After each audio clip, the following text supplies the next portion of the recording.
കുറേ നാളായിട്ട് കൃഷി അവിടെ അവിടെ. അമ്മയ്ക്കിപ്പോൾ നേരത്തെ അംഗനവാടിയിലൊക്കെ ടീച്ചറായിട്ട് പോകുന്നുണ്ടായിരുന്നു. ഇപ്പോൾ അത് എംപ്ലോയ്മെൻറ്റിന് ഏതോ ഒരു ജോലി കഴിഞ്ഞ ആഴ്ച അങ്ങോട്ടായി എന്ന് ഇപ്പോഴാണ് ഞാൻ അറിയുന്നത്. വീട്ടുകാർ പറഞ്ഞപ്പോഴാണ്. നിലവിളി അവർ അച്ഛനും അമ്മയും നിലവിളി കേട്ടോണ്ടാവുന്നല്ലോ ഇറങ്ങി വരുന്നത്. ഇവിടെ തൊട്ടടുത്തല്ലേ വീട്. ഞാൻ സിറ്റ് ഔട്ട് ചെയ്യുമ്പോൾ നിലവിളി കേൾക്കുന്നുണ്ട്.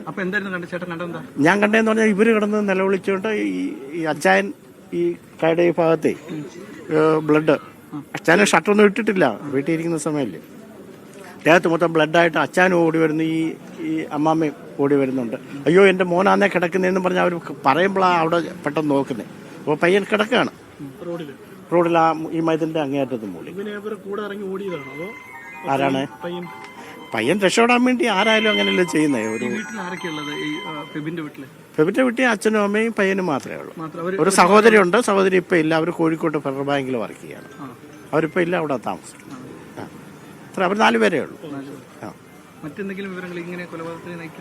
ഒരു വിവരവും നമുക്ക് അതിശയം, നാട്ടുകാർക്കെല്ലാം അതിശയമായത് ഇത് ഇങ്ങനെ ഒരു സംഭവം എന്ന് പറഞ്ഞാൽ അവരങ്ങനെ ഒരു ഇഷ്യൂ ആരുമായിട്ടും ഇല്ല. ഈ ഇവരുടെ അച്ഛന്റെ അമ്മയുടെയോ പയ്യന്റെ ഒരു ഒച്ച പോലും അതാണ് ഞങ്ങളും ആലോചിക്കുന്നത്.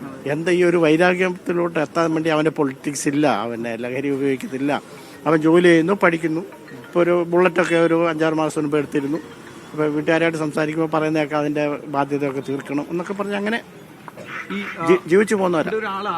തേജസ് എന്ന് പറയുന്ന ഒരാൾ ആത്മഹത്യ കരുനാഗപ്പള്ളി സ്വദേശിയാണ്. അദ്ദേഹത്തെ കുറിച്ച് എന്തെങ്കിലും ഒന്നും അറിയത്തില്ല. പറയുന്നു ഇത് ചെയ്ത ആളാണ്, അത് ആത്മഹത്യ ചെയ്തു. ഇപ്പം ഇവിടെ നിൽക്കുമ്പോഴുള്ള അറിവേ ഉള്ളൂ. നമുക്ക് അതിനെപ്പറ്റി ഒന്നും അറിയാതെ നമ്മൾ പറയുന്നത് ശരിയല്ല.